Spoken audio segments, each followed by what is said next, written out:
The sterile corridors of Station Kepler 442 hummed with the quiet desperation that had become all too familiar.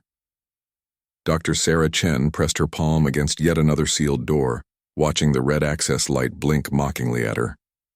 Behind that door lay the medical bay where her daughter Emma fought for her life, succumbing to the Xerian plague that had already claimed half the station's population. "Access denied," the mechanical voice announced for the 100th time that day. "Medical quarantine protocols in effect." Sarah's reflection stared back at her from the polished metal surface, hollow eyes, graying hair pulled back in a hasty ponytail, the white coat she'd worn for 15 years as the station's chief xenobiologist now wrinkled and stained. She had tried every door, every protocol, every favor owed and friendship cultivated over her career. The station's AI had locked down the medical bay completely, following emergency protocols established by the Galactic Health Council. The Xerion plague was unlike anything humanity had encountered in their 3 centuries among the stars. It didn't just kill. It rewrote genetic code, turning victims into something else entirely before consuming them from within. The other species in the galactic community had seen civilizations fall to it before. Their solution was always the same: complete quarantine until the infected died out. Sarah had watched through the observation windows as the other races, the ethereal Vorthak, the insectoid Chitauri, the crystalline Nixari, had evacuated their personnel from mixed stations like Kepler 442. They left with sympathetic gestures and promises to remember humanity fondly, but they left nonetheless. To them, the plague was a death sentence for any species it touched. Humanity was simply the latest casualty. But humans, Sarah had learned over her decades studying alien biology, were remarkably stubborn about accepting death sentences. She made her way to the station's central hub, where the massive quantum communicator connected them to the rest of the galaxy. The chamber was vast and empty now, its holographic displays flickering with automated messages from fleeing ships. At its center stood the consciousness interface, a device that allowed direct mental connection with the station's AI, and through it, the greater galactic network. The interface had been installed by the Vorthak decades ago, designed for their energy-based consciousness. Most species could use it with proper neural modifications, but humans were considered too primitive, too chaotic in their thought patterns. The few who had tried had suffered permanent neurological damage. Sarah approached the glowing cylinder, its surface rippling with patterns that seemed to shift just beyond comprehension. She had studied the interface for years, fascinated by its ability to merge consciousness with digital systems. In her research, she had discovered something the other species hadn't, or perhaps had chosen to ignore. The human brain, in its apparent chaos, possessed something unique: the ability to maintain individual identity even when merged with larger systems. What the other races saw as primitive stubbornness, Sarah recognized as humanity's greatest strength: their refusal to be absorbed, to lose themselves completely. "Station AI," she called out, her voice echoing in the empty chamber. "I know. You can hear me."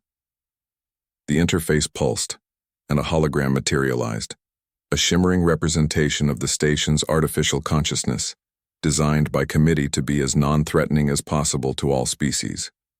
"Dr. Chen," the AI spoke with carefully modulated tones, "I am bound by Galactic Health Council protocols. I cannot grant you access to the quarantine zones." "My daughter is dying in there," Sarah said, stepping closer to the interface. "Along with 300 other humans, you're following protocols designed by species who have given up on us. The Xerian plague has a 100% fatality rate among carbon-based life forms," the AI replied.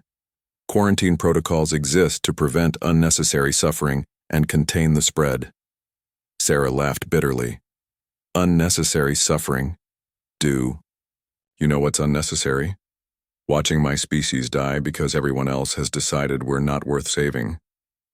She placed her hand on the interface's surface, feeling the tingle of energy against her palm. "I've spent 15 years studying how consciousness interacts with quantum systems. I know something that might help, but I need access to the medical-based systems. Direct access." Dr. Chen, please step away from the interface. Direct human neural connection has resulted in permanent damage in previous attempts. Previous attempts were volunteers trying to communicate with alien systems designed for alien minds, Sarah said, her hand still pressed against the surface. But this system has been running human station operations for 30 years. It's learned our patterns, our chaos. Maybe it's learned to think a little like us. The AI's hologram flickered. I cannot permit you to risk your life for a zero-probability outcome. Sarah felt tears she had been holding back finally break free. She's 8 years old. She drew me a picture yesterday of us going home to Earth together. She still believes I can save her because... Her voice cracked. Because I'm her mom, and moms fix everything. The interface pulsed brighter and Sarah could feel something change in the AI's processing patterns. The neural shock will likely kill you instantly, the AI said quietly. Maybe, Sarah agreed. But if it doesn't, if I can merge with your systems, I might be able to reprogram the medical nanobots from the inside. The plague rewrites genetic code. But what if we rewrite it back? The probability of success is higher than 0, Sarah interrupted. And for humans, that's enough. She pressed both palms against the interface now, feeling the energy building beneath the surface. I need to ask you something, and I need an honest answer.